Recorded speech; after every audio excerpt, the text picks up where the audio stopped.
Welcome to the Fire Family Collective podcast, the show dedicated to supporting the unsung heroes of the fire service, the wives, partners, and families who hold down the fort while their firefighters serve.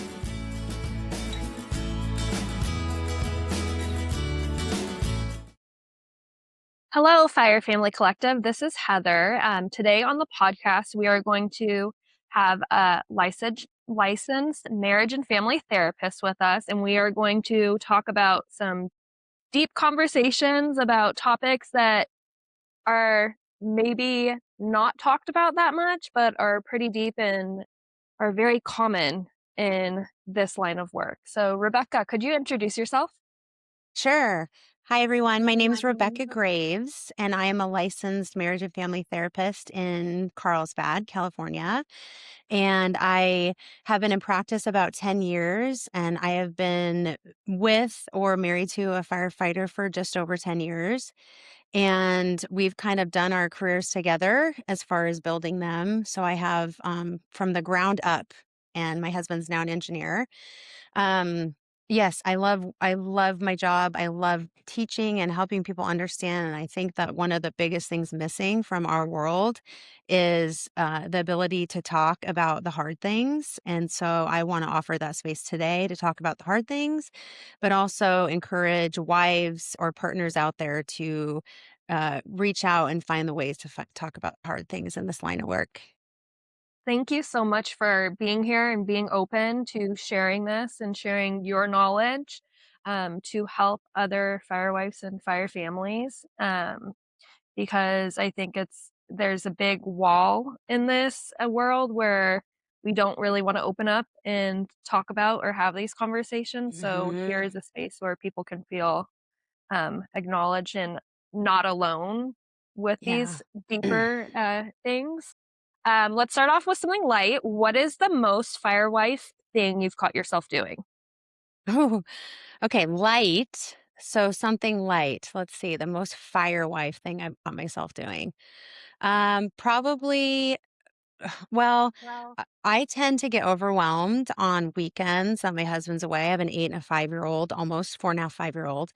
And I find myself getting a little bit of what I would call anticipatory anxiety of the weekend coming and what I'm going to do. And I'm trying to pack all these things in and call all the fire wives that are on my same shift. And it's all with good heart to stay busy and keep connected, but I think it's overwhelming sometimes. So I guess that's light.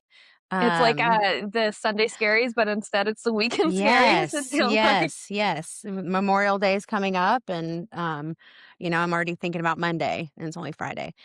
And then, if I could, can I also add in something not so light that I catch Go myself for it. doing Yeah. as a fire Yeah. wife? Okay. Yeah. So when you asked me that question originally, the first thing I thought of is saying I hate my husband's job.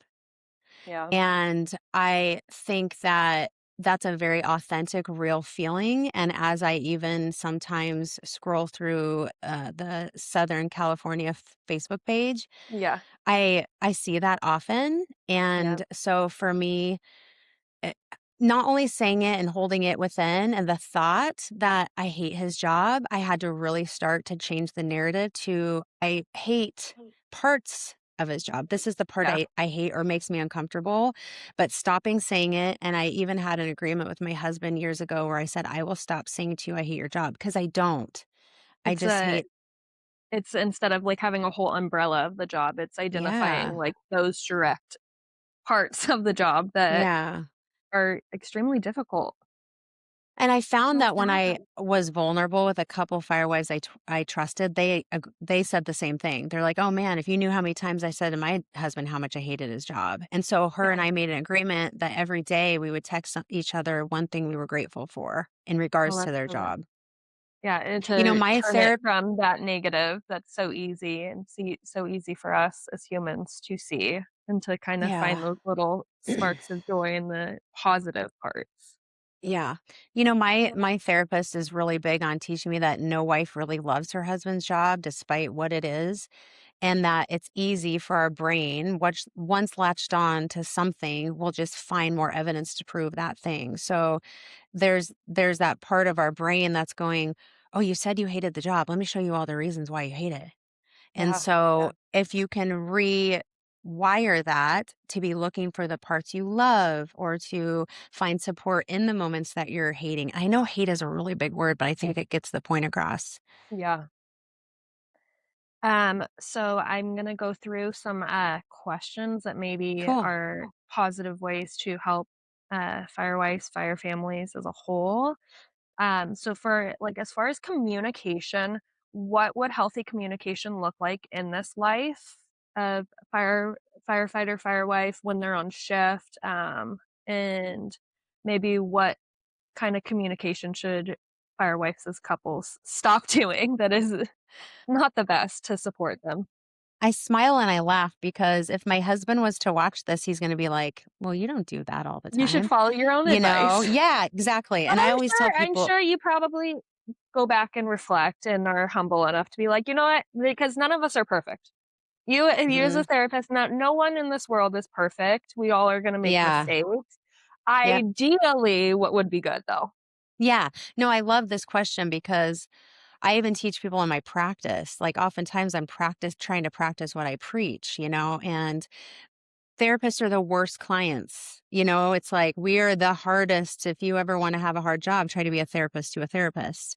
But I would say I can still see the shifts and how things evolve. My kids are 8 and 5, 8 and 4.5. It's a hard season. These Yeah, firewives with littles is a very hard season. You start to step into different things that happen, perimenopause, the different things that happen in a woman's life postpartum that are causing a whole different layer. So yeah, I want to like put that little disclaimer out that sometimes this isn't just about their job, it's about all the other layers yeah, underneath it, yeah, yep, yeah, right? I don't say I'm not a feminist. I am very supportive. I worked in the Marine Corps for 6 years with some of the top officials in the Marine Corps. I love working with men, but I think one of the things I love working with men the most is helping them to understand the dynamic of a woman because it's yeah. so layered. Yes, yeah, all the And hormones, all the everything that we as yeah. women go through in life, and even, like, Uh-huh. And having the baby and having all of those changes yes. physically in our body. Yeah, and I Um, I have discussed this with a lot of my fire wife friends, but also with women in general that we tend to drive the ship, and the amount of stuff that's on our plate as women, from cleaning out the refrigerator to making sure that the childcare is taken care of, to making sure the date night is done, to making sure we're working on our mental health, to making sure that we're also working all not a I mean, I don't know what the statistics is of working moms. I am a working mom, so that adds a different layer. There's no judgment for those that aren't. That's every job is hard as a wife and a mom. But to go back to your question, Heather, see, yeah, I could talk about this forever. yeah, Um, one thing, and I'll talk anecdotally about, what has kind of helped me and my husband and or things that I'm working on. I have a tendency to take one thing that's stressing me out and just, like machine gun him with text yeah. messages about Amplify and it. yes, and I'm like, and he's, I'm sure, on the other side, like, "Bleh," while he's Yeah, about to go on a call or whatever. yeah, So I have yeah, had to really work, and it's still a work in practice to not do that to him when he's on shift. And I've had to set the same boundary as a therapist with him of like, babe, I'm about to walk into a session. That was a really heavy thing to bring in. So, for me, the biggest thing with communication, Heather, is communication. okay, okay. I love that. I love Part that. one, Yeah. talk to each other. Yeah, and I And if we even and you yeah, mentioning you when you're like, the text to text to text to text, I feel like I've caught myself and I've kinda shifted on some of that, and I'm, like, wondering, like, yeah. maybe even, like, writing stuff down in, like, a notebook, of, like, Mhm. this is what right now I wanna send Yes. them all these messages, but, like, okay, let me do all this and then come back and reflect with, like, an actual like, what do I really wanna pull from that to have a Perfect. conversation? Yes, put it in a note that you can hold. I mean, my department is still on the That way you're Kelly sh kinda s Kel releasing it mentally. Yes. Yes, it's out of your head. And and even with like the pressure we feel with like social media and the instant gratification, me shooting him that text, Did you reach out to so and so about this? Don't forget to call the doctor. Blah, blah, blah. And then I get mad at him because he doesn't do it, but it's like information Yeah. overload. So him and I have devised a couple plans. One is what you said. Put the big bullet points of all the things that happen in the day or 2 days or 3 days that they're gone or 4 days, who knows? And go over them when he's present. Whether it's like, "Okay, babe, I just got done with this training. I just got done, the BC just left. I got all my things done. What do you want to tell me?" Or I asked him at the end of his day when he's in a reflective time if he has to go over the text that I've sent about like the to-dos. Yeah. Because a lot of Yeah. times mine are like, "Oh shit, this thing came up. Hey Yeah. Siri, can you tell Taylor, blah, blah, blah." Yeah. It's like, That's where my mind is. Mine is my to-dos, and it's almost because I build up resentment of, like, he wasn't able to get things done while he was off shift or something at the house needs to happen, or the last 3 times he was off, he didn't do this thing that I told him to do or whatever, and then it's like, that's where I'm like, "You," I almost catch myself, "Why didn't you do this before you left? You need to come home and do well, it right when you," but I've, like, caught myself in that of, like, "Okay, wait a second, like, just make the to-do list and prioritize," Like, for me, that's my, I'm like, "Okay, I really need you to do this when you come home. Like, it would mean a lot for you to do this. It's frustrating me, and I'm building up resentment." Um, mm, and kind of I mean, and prioritizing, you know? we know that resentment is the absolute poison Yeah. of relationships, and it does build. And so if we had a mathematical equation, it's lack of communication plus underlying resentment equals destruction. And How I know I've gotten to a point where I can actually identify, but I know previously in my life, like, there I would just build up the resentment. How do we get to a point of recognizing, like, what are some things that we can recognize it within ourselves that we're yeah, feeling resentment, this is so a that we great can take question. agency and, like, uh, Yeah. open up the communication? This is such a great question, Heather, because it's two parts. I can coach women till I'm blue in the face how Yeah. to give a message to their partner. Unfortunately, oftentimes the other side is very shut down because Okay. of lack of sleep, because of the inability to connect to feelings, because of unprocessed trauma, because their mom used to do this. There's so much. And I don't want to overwhelm everybody and make Yeah. everybody feel like they're screwed. However, I teach my patients always a scale 0 to 10. 10, 0 being everything's cruising. I want to have sex with you. I want to kiss you when you walk in the door. Hey, let's go have lunch. 2, get the fuck out of my face. Yeah. And excuse my language, but like and that point is obviously a place of really hard. So if you can start to catch yourself like the ships start to sail, if we can do something to come back together, but the couple has to find what this is. Okay. Does that make sense? Yeah. Is it a Yeah. walk?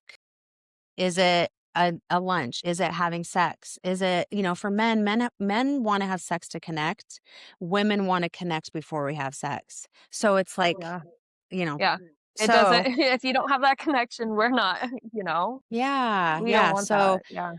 y- I think if all of us took a moment and really sat down presently, you would know if you're resentful or not. But because we're spinning our wheels at an incredible I was rate, gonna say, like, always we're on social media scrolling, distracting ourselves, trying to get catch rid up of your with phone. everything with life, take our kid Yeah. to whatever, be the taxi driver, that it's hard for us to catch ourselves into, like, I don't think pausing and just being present for a few Yeah. minutes.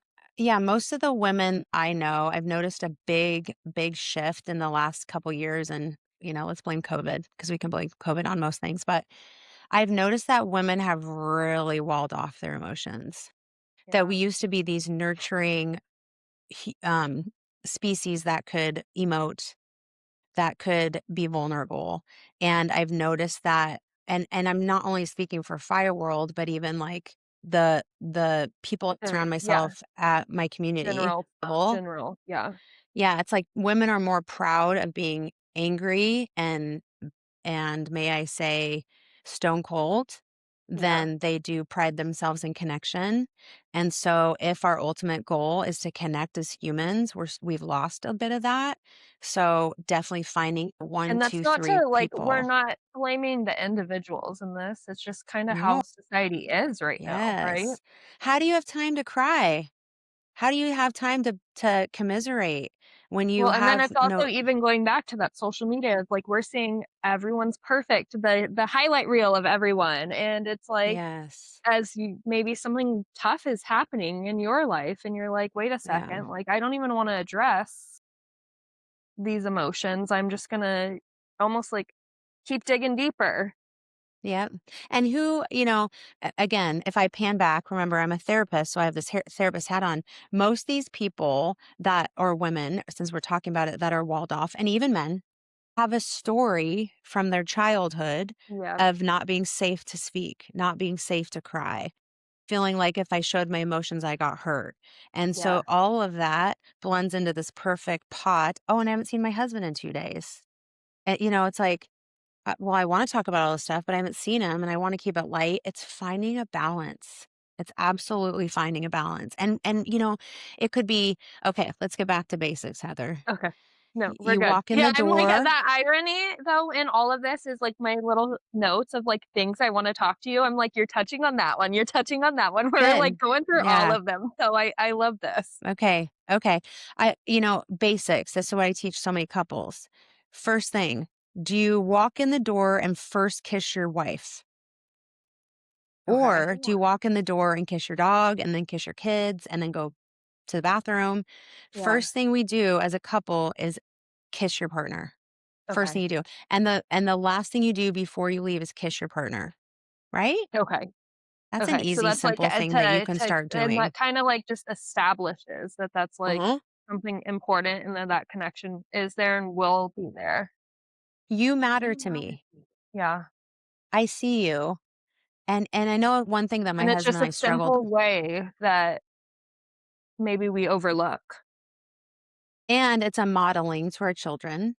Okay. Tons of Yeah. people out there that I follow talk about the importance of a husband modeling to his children his love and respect for his wife. Oh, I love that. Now, Yeah. a husband has to love and respect his wife, and it's very hard to hug a porcupine. So there has to be this balance of him. I know one thing that stresses my husband out is, what am I going to get when I come home? Is my Yeah. wife going to be overwhelmed? Is she going to be bitchy? Are my kids going to be a disaster? So in the really hard times, we do a barometer check. So he Okay. can text me and be like, barometer check. And I go, I'm in a really bad mood. And it's not you, but or I say, can't wait to see you, Yeah. and vice versa. He could be coming off like a sleepless night and he got wrecked, and this homeless person kept him up for bullshit reasons or whatever it is. Yeah. And Yeah. he can let me know, I'm coming in with this. It's not you. I just need Yeah. I need a minute. Yeah. I feel like that's something me and my husband have learned too. And I like feel like it's 50-50 on who initiates of like that shift of when he is coming home of where are you at? How was your shift? And me being like, where am I at? I need like sometimes it'll be I'm so overwhelmed, take the kids for an hour when you get home. Or like, he had a rough shift, you need a nap, should we go for a walk? Like, that's one of the things where it's like, if we're both struggling, we're just like, we need to go for a walk, like, and just get Yes. that reconnection So, of, like and the processing of the bilateral stimulation with the walking. wow, good for you. Look at you. Yeah. So, you're talking about walk together? Yes, yeah. Yeah. Yeah, and we Yeah. just take the kids ride their bikes, and we walk and talk and Leave the kind of kids at home. process. I'm just kidding, if you Well, our can. kids I are know you yeah, I will can't. say yeah, no, our kids are our 2 older ones ride their bikes, and they go together, and they're in front of That's us, and then great. That's our great. youngest, our 3-year-old, he'll either be riding his little Strider right in front of us or in a stroller, and Hmm. he's the easiest kid to walk. He loves walks, so Yeah. So he's let easy. me explain the bilateral stimulation for those that don't know or like tuning in for the first time, if you will. So, what Heather is speaking to is the idea of using both sides of the brain at the same time to calm our nervous system. So, right hemisphere of the brain is where all your emotions are and all your feelings and senses, and the left side of the left hemisphere of your brain is all your logic. So all the things that stress you out, it's very future focused and past, and the right hemisphere is stay and play. So when you're outside walking, you're not only using both sides of the brain at the same time. I model this or anything that's using both sides of the brain at the same time, or it's very right brain dominant when you're outside walking because you're seeing things, Yeah. you're hearing things, you're feeling the wind. And so our nervous system can naturally calm a little bit to have the hard conversation. Yeah. Make That's sense? like The other exactly, thing that the other thing that's really important, I'll just say this really quick, and I love Mel Robbins, and she talks about I think she calls it the frontal modulation of the brain. So if you're somewhere and you're moving forward, if you want to have a good conversation, my girlfriend just called me and wanted to have this heavy conversation with her 10-year-old and said, I'm going to go get her a Starbucks. And I said, get her that Starbucks, put her in your car, turn on some music and drive. yeah. That's what's going to make them open up. Makes sense. That makes a lot of sense. Yeah. For, like, us too, it's like getting a change of scenery of, like, just Mhm. being at home and having tough conversations or processing tough days or Yeah. situations from him with frustrations at work or me with frustrations at home. Like, it's hard for us to just be in the home and have these conversations, whereas when we're out walking, moving, it's just easier for us to open up Yeah. and talk and be in a different not be holding the tougher conversations in our home, where our home is our safe place still too to come back to. Mhm. Yeah, yeah. It's so hard to stay the course in marriage sometimes when you have so many things coming in the way. But our slogan, if you will, in my field is that couples come in 2 years too late. Yeah, And I want people to start being more proactive versus reactive. It is so much easier and more fun, as you can imagine, to coach a couple that doesn't have a lot of shit, that just wants to learn how to, and then you could even call it coaching. and Get your husband keep in it. that way. It's Yeah, almost yeah, like you were saying the boat, like, it's easier to have that boat that's solid and help them, like, "Okay, if this happens, this is how you repair. This versus, like, a boat that's got a yes. million holes and is sinking and is like, Yeah, "Quick, grab that yeah, fix that hole, then fix this," you know? Like, if you start with that fresh yeah. boat, it's how do Mhm. you like, when this comes up, this is how you address it, I feel like. Well, and and that makes me think about the thought, and I think this is something that is really taboo, but I wanna bring up, which is, adultery, because I found a lot more in my office in the last couple years, for whatever reason. But, Fire World has this unfortunate, what's that word I'm looking for? Label? Okay, there we go. You can start recording again, Joe. So the unfortunate label of firefighters cheat, Yeah. and there's all these cute nurses, and you're not wearing your wedding ring. And yeah, and it's even Yeah, go ahead. you're away from home for how many days, and Yeah, yeah, you're not having those intimacy during those moments or yeah. And my whole point of sharing that is, I mean, we could talk about again this topic yeah, forever, but I always ask let's just say for ease of conversation, the husband is the one that cheated and the woman's the what we okay, call the betrayed. So there's the betrayer and the yeah, betrayed. That's the yeah, lingo we use now. So I always ask my wives or the betrayed in this story, where did you see yourself missing the mark? You don't deserve this. I'm not saying anybody deserves this, yeah, but were you showing up? Were you trying to do the work? What was missing along the way? And just yeah, own their part. I need the yeah, husband own his too. And I can't remember why this came to my mind, but this is a topic that I think a lot of the women that I've not necessarily known, because I don't actually, we're really lucky. I haven't heard this a lot in my world, in my department, but yeah, I think sometimes there's this lack of connection that leads to this drive in our brain again, of trying to find all the things where we're disconnecting from, and then it goes the worst possible scenario. yeah, So, talking about your insecurities, getting opportunities to talk about the ways that you need to connect. And even if that's scheduling it on Friday on, well, we don't always have Fridays off, right? It's like, Yeah. okay, well, I see that we have this Friday off. Let's talk about the three things that were hard this week. And then let's wrap up with three things that worked really well and the three things I want to work on next week. I And love just that. continue to stay connected because my whole point was that affairs usually come at the end of the road, Yeah. so let's It's not catch normally at the things. beginning. There's a lot of No. things that lead up to Yep. what hap has happened in that Yep. situation. Yeah. Um, what are some ways that, couples can share intimacy that aren't necessarily sexual or physical? What are other ways to build Mm, that intimacy? yeah. So So the first thing that comes to mind is to have fun. My husband and I got a trailer. And one of the things that it showed me camping is what a good team we are. And so finding things that feel like team building experiences. You got this, he's got his lane, I got mine at the end. We have this huge production that just feels like, yeah, whoa, high five. The other thing that is really important to build intimacy is exercise. Exercising together, we call it sexercise.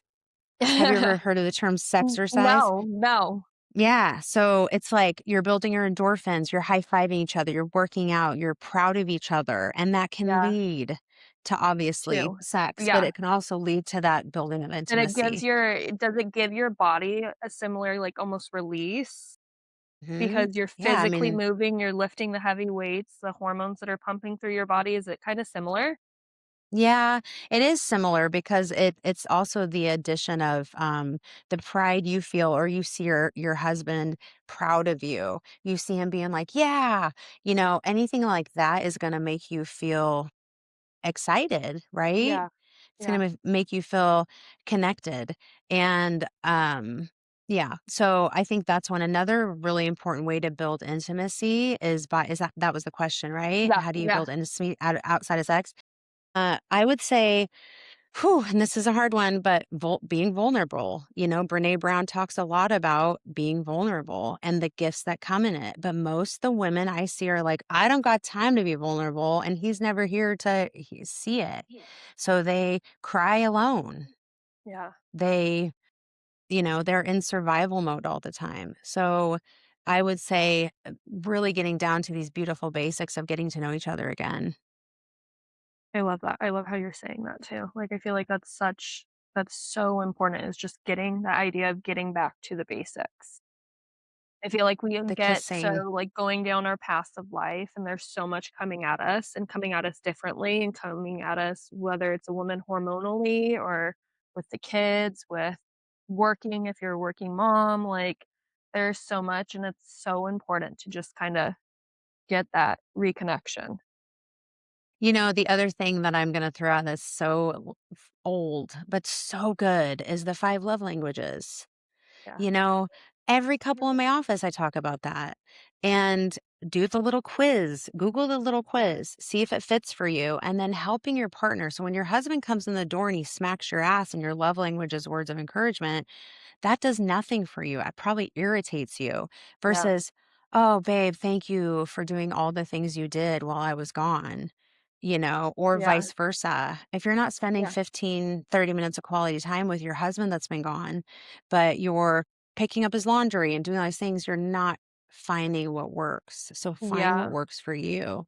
And it's almost even if it's, like, something that doesn't work as, like, say it's the words of affirmation or words of encouragement type of thing of, like, if like, for me, like, say I'm like, "Why?" That means nothing for me, but it is important to kinda take a step back and almost respect that that's for someone else, like, that if you Hmm. want to build this relationship, you have to sacrifice a little, right? And the you know what?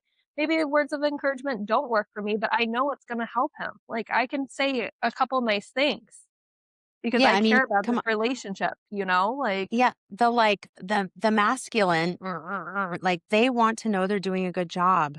Like it yeah. is in their DNA to feel like they provide for their family, to feel like I they're feel being like we safe and also get so lost supported. of, "I want it to be my way. I want you to do things my Yes. way. My way is the right way. Do it this way. This is how things should be done," or what, Yeah. where it's like we Yeah. can all kinda take a step back and be like, "'Kay."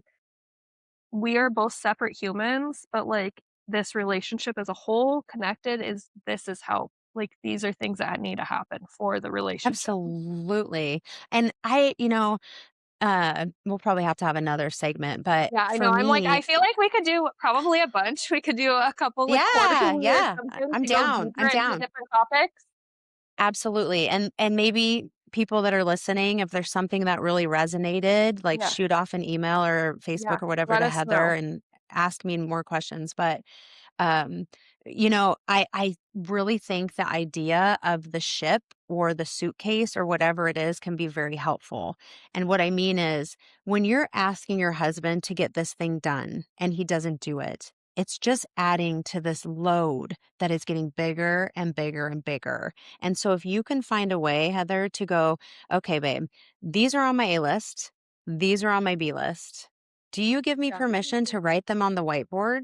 So when you walk in tomorrow and I'm spinning around, there's just two things that are really important. Yes, yeah, And I mean, I'm looking at our whiteboard right now yeah, because I was like, my husband's very open and thank God to yeah, a honeydew list. So I yeah, just like put everything down that I want yeah, and then him and I negotiate or talk about yeah, these ones are important. That doesn't matter. It yeah, was in my yeah, head, right? yeah, You know. But yeah. again, it's communication. It is, it comes down to the communication aspect of being able to have healthy communication with each other. I think a lot of it Yeah. too with, like, me personally is I had to learn how to not take things personal. Like, Mm, I had to learn and especially for him too, like, with my husband, I'd be, yep. so stressed out with things, and he'd think it's because of him, and I'm like, "It's not. It has nothing to do with you, dude." Like, it does Yeah, not. yeah. I'm like, "I Yep. just need the support," and, like, I feel like that's something that Yes. has shifted, like, that open communication, though, that we are able to healthi healthily I don't know if that's a Health word. Hel I think that I sounds think good to I don't me. know, but Healthily, in a healthily healthy way. in a healthy way, we can have this conversation of, "Hey, like, I'm not like" and I start, "Hey, I'm not mad at you. I am very stressed right now. Here's what's going on. Here's what I need help with." Yes, And then he can yes. show up and be there versus it causing some type of a conflict where he thinks I'm mad at him. I think he's mad at me now, and it's just this it goes down into, like, just this negative spiral, you know? Whereas I'm smiling because one of the things I teach couples the most is disclaimers. Everything is go into every hard conversation with a disclaimer. This babe, this is not about you. That I love you so much, but this is where I'm frustrated at. well, More than and none of likely us they're are gonna mind readers either, like, that was another no, thing of, like, "He especially should know this." men. No, he's not Mm-mm. going to. He's got a million other things going on, and that's okay, like There's, like, one couple that stands out, but for the most part, like, generally speaking, a woman is the emotional one and the man is the logical one. So, they oftentimes don't understand our emotion, and and oftentimes we are so frustrated at their logic or, like, that we are feeling what they're feeling. yeah, They don't even know they're feeling it. My yeah, husband cannot stand when I tell him how he's feeling. yeah, Well, I wouldn't want to be told either, but I'm like, yeah. "But you are feeling that way," you know? Yeah. But then so, I teach a lot of couples code words. So, if you and your husband are getting to that point of absolute destruction, you say, "Pineapple," and that means gloves are off, you're gonna walk away, he's gonna walk away. Yeah, However, the key is and I taught a lot of my couples in the Marine Corps this, and even a lot of the officers that I'd work with in regards to their Marines. And they don't have to say pineapple, to the corporal, yeah, but they can think, this isn't going well. I'm going to say something I don't mean. And as soon as you say that, if the couple can walk away for 15, 30, half an hour and come back and try it again. My family and I have a the rule idea of called can we always coming back to it, right? always you that is an absolute law because if you are not trying to start over. Like, we have a game in my I don't know if it's a game, but we have a rule in our family of starting over, and that you can just like, "Can I start again, mommy?" Absolutely, you can always start over and try it We call again. them do-overs in our Perfect. we call them Yep. do-overs. "Can I have a do-over?" Yeah, yeah. I think it goes back to oh, go ahead. You asked Oh, me. do you Go, I go, wanna go. hear. I was just gonna say that, something that's really standing out to me is the thought of, you know, men and women being different, men being logic, men being emotional. And this really amazing couple stands out in the Marine Corps that I worked with. And they were just butting heads all the time. And I had them do this thing called the Myers Briggs, which people have probably heard of, but I do it in something called the human metrics. It's I can put the link on the podcast. Okay. And what came out was their personality type. She was a feeler, he was a thinker. And I'm like, you guys should go for a walk. And it stressed him out. And so then I realized she wants to go for a walk to just be. He wants to know the time, the route, when they're going to get back, and what they're going to talk about. And as soon as I gave him that game plan, he was cool. He was like, all Yeah. right, I got 30 minutes. We're going to go up and then left and around the block this way. And this is the topic at hand. Yeah. So you have to know who your partner is. Yeah, that makes a lot of sense of, like, and you have to know yourself too, so you can ask, right? Hmm. For those specific things, and it's almost discovering who we Yes. are ourself, um, underneath it all, and being able to ask, communicate, and talk, and say, "I Get need to know this. This is what yourself. I need in these situations." Yep. And then And the it's the person you marry opportunity of 10, the opposite way of being willing enough to say, "You know what? Maybe I don't like that, but I do maybe it would help our relationship as a whole to say what route we're going, what I plan on like that kind of stuff." absolutely. And then the woman not getting frustrated, but being okay with that's what he needs. Yeah. Let's go. I feel like we could talk and talk and talk and talk for days about a lot of different things. Let's talk about one more topic. I'm gonna Okay, think give it to me. of what is lacking in departments with mental health, Oof. all of this support, Okay. relationship. What So, what is lacking? What ideally could departments do better? okay. So I'm going to answer this like very generally, if you Okay, will. yeah, But I would say because we could the probably do a biggest, whole episode yes, on absolutely. I deep would say down. that the big yeah, and I think this is kind of a theme in probably most places, so maybe not just in our world, but I would say probably one of the biggest things lacking, in my opinion, is the mental health support for our firefighter. And almost since COVID, it's like the ability for them to access it and the fear they have from accessing it. There used to be, peer supports and all these things. And then it's just kind of drifted away. Like everything, just COVID really brought this, like, and I'm sorry to bring up COVID a couple times, but I, as a Yeah, therapist, see this, yeah, that it really made yeah, things kind of like go away. yeah, So an EAP of sorts. Do you know what an some sort of EAP is? no. So What is that? oh God, what does it stand for? It stands for, shit, I can't think of what it stands for, but it's basically like the resources that are available to people in the Okay, firefighter for mental health for different places that you don't have to go through insurance, you don't have to go find someone out of pocket. They offer yeah, you the support. and it's through, like, the department, basically? Yeah, usually it's through the department. So we had an EAP, and I'm sorry to say I don't know if we still do, but we had a really great one that you could get 6 to 12 sessions. The hard thing is that they're sitting in the lobby, and in comes your captain. Yeah, And yeah. so finding really neat ways. I just met a new Do you therapist that I'm see actually do you see, like, a shift in the department itself of, like, how the firefighters interact with each other over the mental health? Like, do you think it's something that, like, it's like firefighters don't feel open enough to communicate? I mean, just speaking personally, like my husband's on this crew right now that I love because they talk about stuff Yeah, and I get to hear the way these guys like talk about real life stuff. yeah, And then you don't feel like, you're doing this thing alone or finding one person.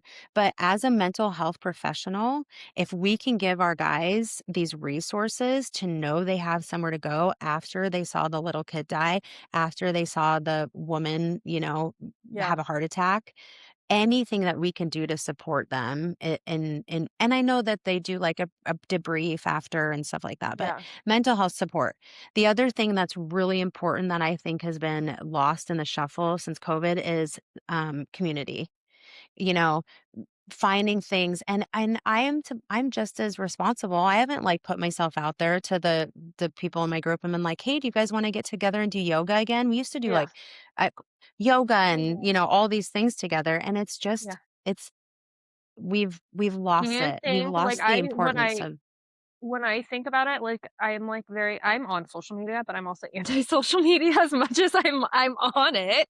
But yeah. like this idea of like social media has replaced our need, like our idea of the need for connection, when in reality, we really do need that connection and are lacking it because we're like, oh, well, we saw so and so and they did this, and we're keeping up with each other on social media, but we're not having that deeper connection. I mean, overall, yes, I think everybody needs to Yeah. throw their phone away. And Yeah. going back to I was the, literally talking to wait, my husband yesterday, like, maybe we should just get dumb phones. We should get well, yeah, dumb my phones, we client check just our got email, one. and, like, we're Yep. actually, like, talking about maybe just debating on going to dumb phones instead Well, of yeah, I mean, smartphones. I've been talking about putting a basket by my front door for months to put our phones in Yeah, because my son just said to me the other day, "You're on your phone way too much, mommy." Oh, and I may not even on social media that much. I'm like texting people back. I'm ordering on yeah. Amazon. No, I'm, it hit me hard this last week. My three-year-old, my phone, I didn't have it, like, on me at all day. I've been, like, trying to not have it on me, and my three-year-old one of the days brought me my phone, was like, "Here, mommy, here's your phone." Like, from the other yeah, room, and I was like, "He knows, like, this is you want attached it. to me." Yeah, and I'm like, Yeah. "This is, like, bad, like, I need to stop." Yeah. Well, so everything is awareness. Yes, But yeah, we can take back control. We can, and just I want to wrap up the question of the community loss. I have found that for me, what works is one on ones and also like, a couple women together. And I've noticed like that's kind of how it is. Like you have these little tribes within the big tribe. But if we could offer two events a year that are for the entire tribe, not of men and women, 2 for the women. The women collective get together and we used to do macrame or whatever the heck you wanna do, and then 2 for the majority of the fire. We have a very good group of guys that try to put on the big events, but I'm talking about, like, let's just get together and eat. That's what they used to do in the old days. They broke bread. So I think that's the other thing that really needs to be beefed up, and I have a couple others, yeah. but I'll hold it off to that now. I think we'll definitely have you back at some point, Awesome. I'd love because I that. feel like there's a lot more we could dive deeper onto, and I'm so interested in Oh, some of these yay. topics and diving deeper and Yeah, providing support for others. awesome. I know if listeners, if you're not part of the Fire Family Collective, we would love to have you join there and have that our community there and resources there. We will also provide some resources in the show notes. And I'm gonna have some rapid fire questions before we close, but Okay, do you have okay. any, other resources that you would like to provide, or for listeners, how can they connect with you? So, I was sharing with you earlier that this is probably one of the best resources I've ever heard of. The Fire Family Collective and even this podcast and the Facebook page, as much as we all like, you know, don't like Facebook, there is a great resource there. However, as soon as the commiseration starts to get to a negative level, you have to sign off. I want it not that we can't talk about the hard things, but I think you have to be aware enough to go, now I'm getting into triggered, #triggered mode. But Yeah, resources wise, I think this is one of the best ones out there. Nobody understands fire world unless you're in fire. So if you can find somebody to talk to, whether that's a therapist or a friend or, listen to a podcast, but most of it goes back to self-awareness, right? The other thing that I want to highlight is the and you can probably add this, but you were sharing with me about the woman that puts on the sleep training or the yeah, the sleep first responder sleep something. recovery. Yeah, so that one really stood out to me as like, whew. Um, and okay, I'm gonna say this last thing as resource. Get to know yourself. You don't need a therapist for that. You don't need a book, a podcast, all these ways that we're trying to fill this system. You know who you are. and hopefully your partner knows who you are. And so coming back to home is number 1. I love that. And then as far as I go, I have a couple websites. I'll have you put in the show notes. One of is predominantly for everyone. The other one is Oh, for men, and it's okay. directed specifically for men because we know that men have a hard time talking. And I've worked with a lot of athletes and again, military people and executives. And I find that if men can just understand how to transition from firefighter to father to husband, he's way ahead of the game. That's amazing. Make sense? Yeah. Yeah, that does.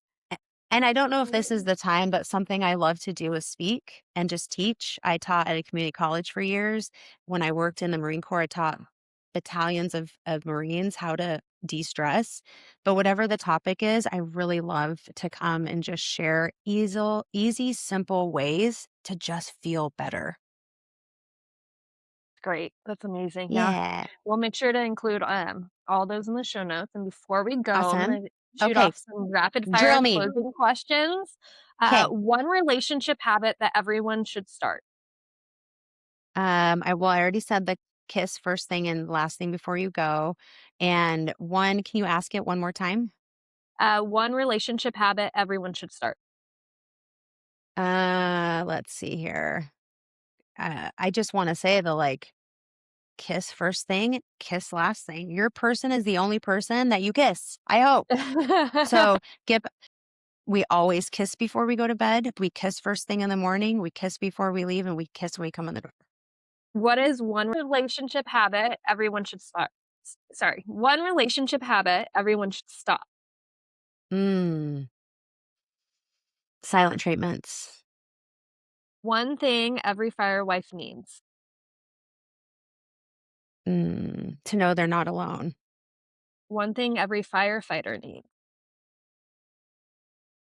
To know that they're supported in their work. One thing couples need more of. Connection time, one-on-one time, date nights, coaching, Uh, giggling, fun. Fill in the blank. Fire life has taught me. Whew. Fire life has taught me I can do this. I can be a badass. Love feels like. Love feels like Yes. oh, that's a good one. Love feels like looking each other's eyes, connecting, feeling each other. Marriage is less about blank and more about blank. Marriage is less about having all the things that you need, keeping up with the Joneses, and more about knowing that you pick your partner to go through the hardest things you'll ever go through in your life. And one thing you want listeners to remember. I think the thing I want people to know the most is that one, you're not alone, that we're all in this together. And there was this idea of tribes that used to happen, that we don't have a scarcity mindset anymore, even though our brain tells us we do. We don't have to battle each other to win. And I'm talking about husband to wife and wife to wife to wife to wife to wife, that we are all in this together. And if we can start being more vulnerable with women, we will find that we can be more supportive to our husbands. I love that. Thank you so much for joining us today. You're welcome. I'm This so was so ready to fun. have another conversation in the Yay! future. We Good. will definitely have you back. Awesome. And thank you for joining us. You're Listeners, welcome. we thank you for joining us on the Fire Family Collective. We will include as many resources as we can in the show notes, and I hope everyone has a great day. Thank you. Bye.